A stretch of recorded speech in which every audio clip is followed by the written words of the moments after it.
Welcome to Today at Wayne, a podcast that engages and informs the Wayne State University campus community.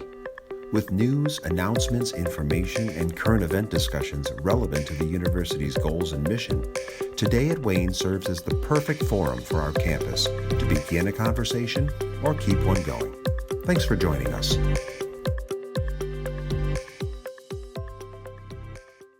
Welcome to the Today at Wayne podcast. I'm Daryl Dawsey. As we draw closer to the fall semester and the likely return of faculty, staff, and students to campus, many of us also find ourselves taking inventory of the past year, and not just in terms of the toll the coronavirus pandemic has taken, but also in terms of the triumphs we've witnessed throughout this fight. Communities have banded together, heroes have emerged, and leaders have stepped up. At Wayne State, one of those leaders who helped shepherd the university through the pain of the past 18 months is Dr. Lori Clabo, who stepped away from her post as the Dean of the WSU College of Nursing to become the interim provost and chair of the WSU Campus Health Committee, a group critical to helping to shape the university policy in the face of the pandemic.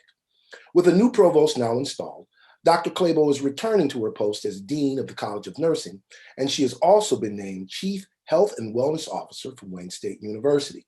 But her efforts during the worst of the pandemic have not been forgotten and have been critical in guiding the university through the past troubles and establishing policies and protocols designed to protect us in the future. Here now to talk about her time as interim provost, as well as about the new direction the university is headed in the aftermath of the pandemic, is Dr. Clabo. Welcome. Thank you, Daryl. It's good to be with you today. It's so great to have you here. First of all, thanks so much for the great job that you did as provost during such a trying time. I know that couldn't have been easy for you. And I was hoping you could maybe talk to us a little bit about that. How was it for you to step in as interim provost in the middle of a pandemic? Well, it was an interesting time, and that's an understatement. But I served as Dean of the College of Nursing for 5 years when I stepped into the interim role. And it, for me, was a chance to exercise leadership at a different level, but also to really deepen relationships with folks across campus who I knew in some ways, maybe in passing, but to develop those relationships more deeply and to learn more about our campus. And having been at Wayne for 5 years, I'm surprised how much I learned in a year as serving as interim. And, none of what any of us as leaders on campus or frankly in any of our workplaces do is something we do alone. It always is a team effort.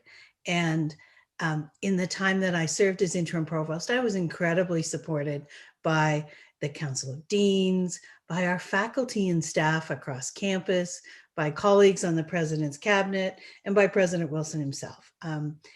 I felt very supported in that role. Now, doing it in the time of a pandemic was a bit unprecedented, and working remotely for the vast majority of that time presented both unusual challenges and opportunities to connect in new ways.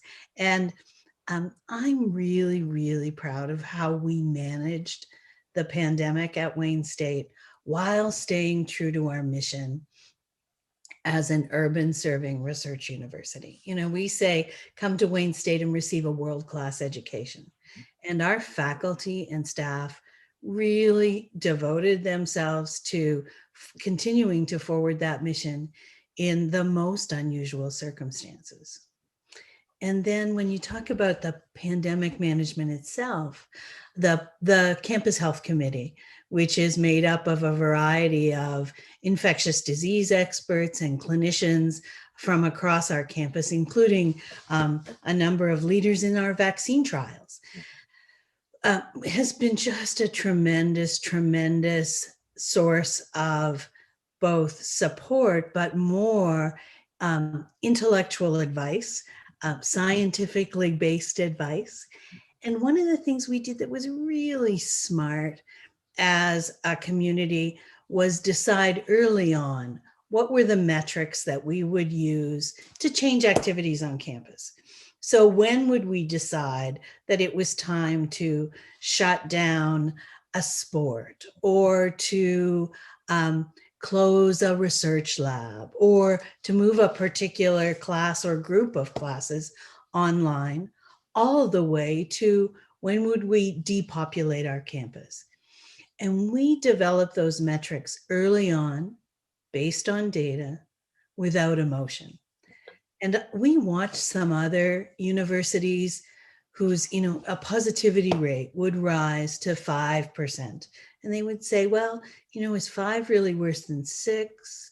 Should we be thinking? And they'd have 3 days of meetings about that kind of decision. And then by then it's 10%, or by then someone's really sick. And we didn't have to have those debates because we made the decision. And when we reached any of those trigger points, we acted on it. And that in and of itself, I think, was the largest factor contributing to the reality that we were one of very few universities in the country who did not contribute to an outbreak in our community. Yeah, we should be heralded for that, because Detroit was particularly vulnerable and has been particularly vulnerable. And we can say that we did as good a job as we can, keeping things contained. What was the hardest decision that you had to make during that period? In some ways, making the decision to be more restrictive in some of our activities was the easier part, because it was a very safe decision. But sometimes we had to make judgment calls that forced us to do things slightly differently than we had before. I think we mandated the flu vaccine for the first time in the university's history because we were very concerned about having dual pandemics, having the COVID virus circulating at that time and another respiratory illness.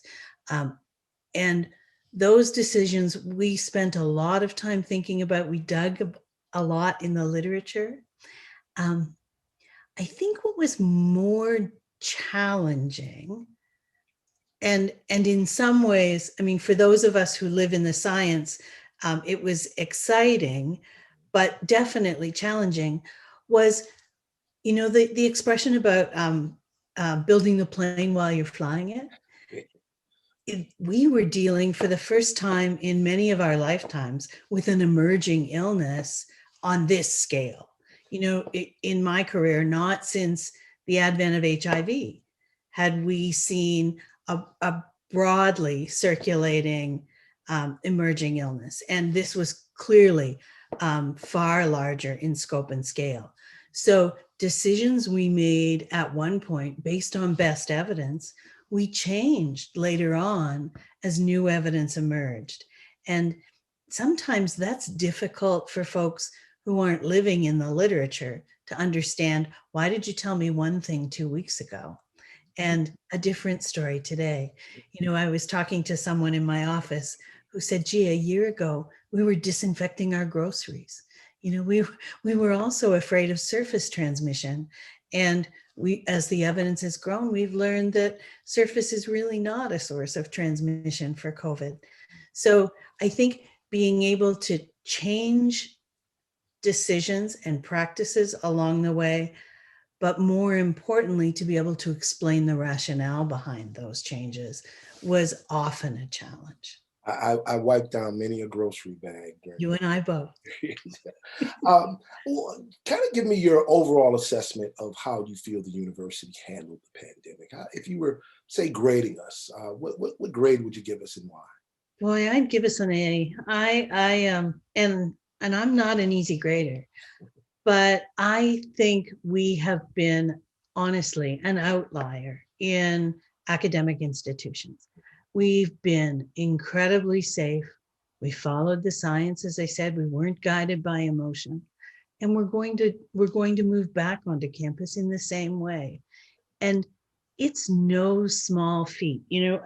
I've talked to a number of colleagues across the country who say that their belief is that their relationship with the surrounding community, the university's relationship with the surrounding community, was harmed by the pandemic was really fractured, that, communities looked at universities as sources of disease. And at Wayne State, if anything, our relationship with our surrounding community was deepened. We partnered from the beginning with the Detroit Health Department, who helped us with move-in testing for residence halls last fall. And we meet with them on a regular basis. I speak to a representative of the health department at a meeting every Sunday about cases happening on campus.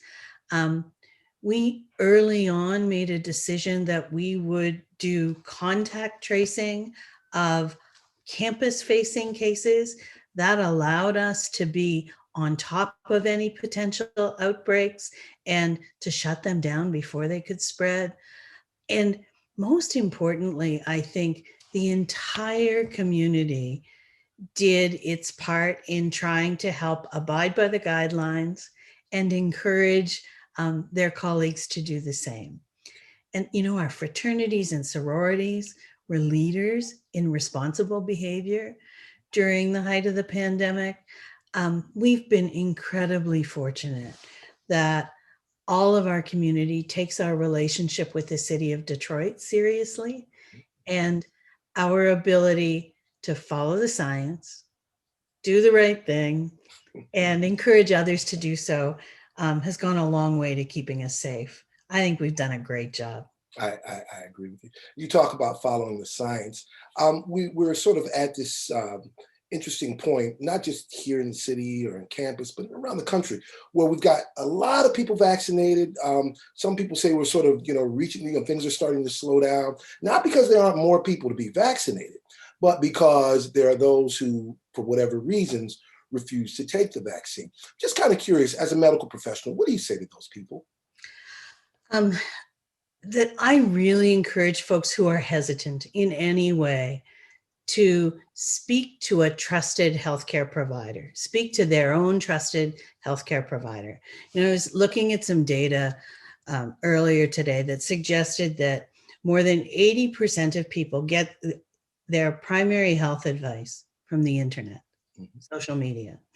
And I'm not sure if you saw, but yesterday, Vivek Murthy, who is the Surgeon General of the United States, issued a Surgeon General's warning declaring that social media misinformation is a primary public health threat in the United States.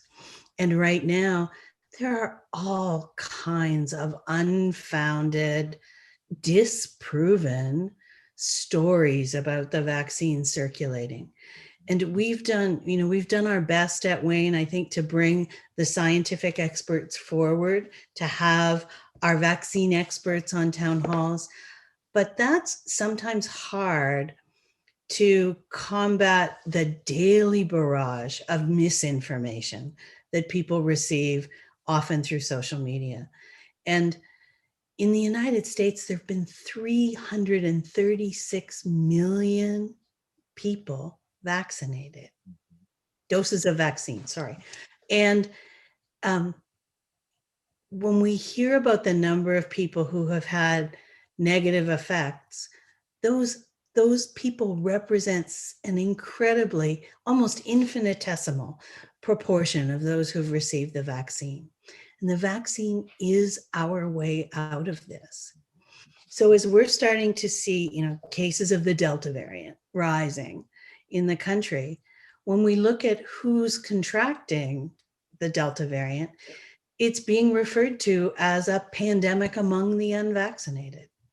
Those of us who are fully vaccinated are protected against the Delta variant. And it is being able to sort through that sort of very large fog of misinformation and really talking to a trusted healthcare professional to get some advice about vaccine and its impact.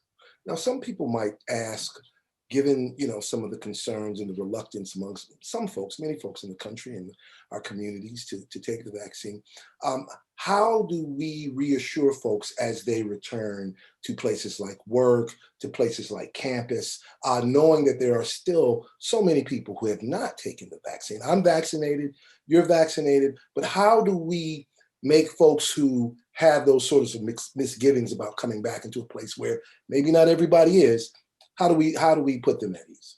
So I think there are a couple of things going on. There is some what's being described as reentry hesitancy. Um, that's normal. Many of us have spent 16 to 18 months in a small bubble, isolated from many, many other folks in many circumstances. Exactly. And so it's it is not abnormal to have some discomfort around returning to prior practices.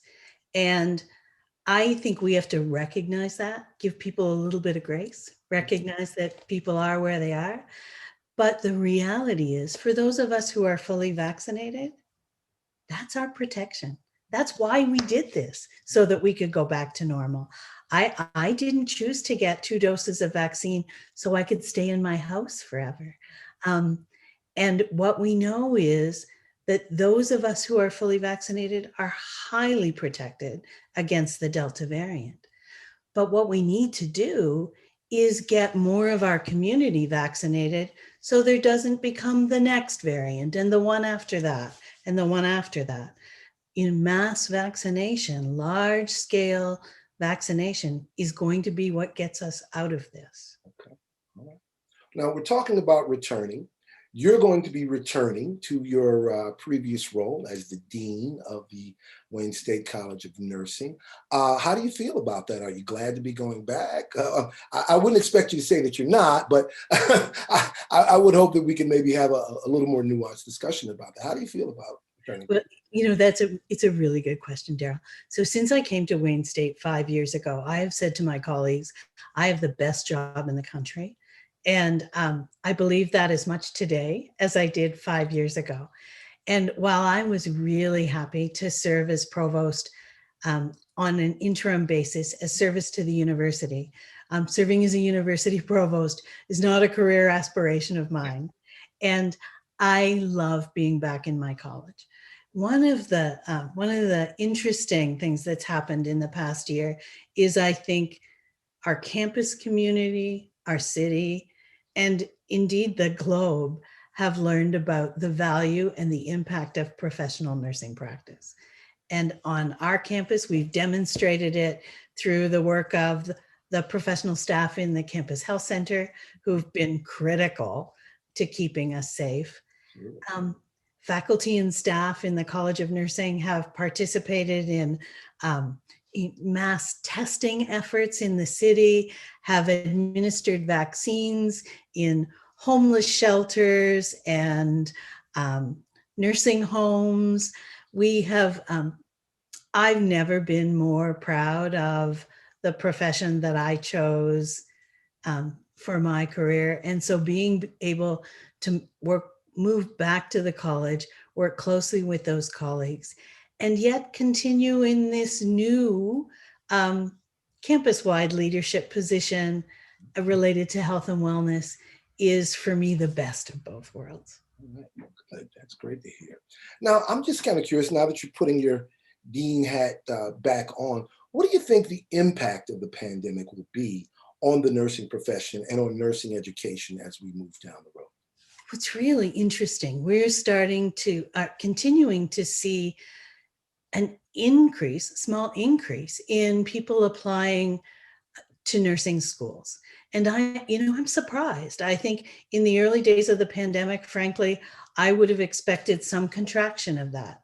I would have thought that potential applicants might be frightened by what they'd seen in as the consequences of nurses who were exposed to COVID in the early days. We've not seen that. We've seen an outpouring of people who are interested in providing meaningful service to their community.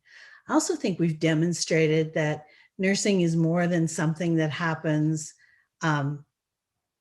only in a hospital. We've seen what nurses do as leaders in community-based practice, in home-based practice, yes, in hospital-based practice, and in academics, and sometimes even as a provost. I think it's really, really broadened society's lens on the role of nursing. Now, how does it change nursing education? I think those impacts are going to be large. We've talked a lot about evidence-based practice in my profession and the use of evidence to guide everyday decisions. In the last year, we've demonstrated that evidence changes on a daily basis, and we've got to help professional nurses be not only informed consumers of research evidence, but able to rapidly translate that evidence to practice, to assess the quality of evidence as it emerges and decide, what do I need to implement in my own practice? We saw that in the pandemic. There's no scenario I could have prepared for nursing students that would have demonstrated that more than our experience in living this last 18 months. Certainly. Now, in addition to sort of redonning your dean hat, you've got a new position. You're the Chief Health and Wellness Officer at Wayne State. What is that, and what will you be doing? So in this role, I'll be reporting to President Wilson and serving as an advisor on both health policy and healthcare delivery on our campus. Let me give you an example. As we're thinking about a return to campus, one of the things that many organizations are predicting we may see is a tsunami of mental health needs. And how are we as a campus thinking about preparing for the needs of our campus community as students begin to return to campus? I think about those students whose senior years of high school were interrupted, delivered remotely, and maybe even their freshman year of college. We have many sophomores who've not stepped foot on campus. And they've been largely isolated for a long period of time. We expect an emergence of mental health needs. And so part of my new role will be helping to build a robust campus health plan to be able to respond to those needs in a way that keeps individuals safe, keeps our campus safe. Wonderful. Now, we're getting close to wrapping up, Dean Claiborne. I don't want to take too much more of your time, but I would like to sort of extend you an opportunity to maybe add anything that we haven't had a chance to talk about. Is there something maybe you wanted to touch on that I didn't want to touch on, or any parting words for our audience? Well, from my perspective, it is, there are a couple of things. First, my optimism about the fall. I'm so glad we are starting to think about and actually moving toward a robust return to campus, not a sort of toes in the water return. I'm looking forward to new student convocation and festival, those sort of rites of academic life that will return to a much more normal presence in the fall. My health message is always get vaccinated, get your friends vaccinated, get your family vaccinated. And while I have had a wonderful experience in the past year serving as interim provost, I am so excited about the arrival of our new permanent provost, Mark Kornblue. And I have spent a lot of time with Provost Kornblue in the transition, both after the announcement of his appointment and since his arrival on campus. And I am thrilled that we will have his leadership at the academic helm of our university. He is at heart an academic, and he is so committed to our mission as an urban serving research university. I'm excited about what our future looks like under his leadership. Well, we look forward to welcoming him, and he's got some pretty big footsteps to follow in. Yours, I mean. We want to thank you for your leadership, because we know that was not an easy thing for you to do. And I appreciate you stepping in, and certainly I appreciate you taking your time to talk with us today, to tell us about what we can kind of look back on and what we can expect for the future. Dean Clabo, thank you so very much. Thank you, Daryl. All right, you have a wonderful day.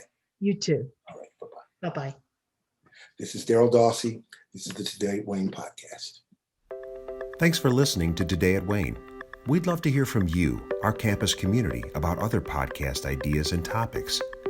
What compelling things are you doing to spread the good word about living, learning, working, and playing like a warrior? Let us know by visiting todayatwayne.edu.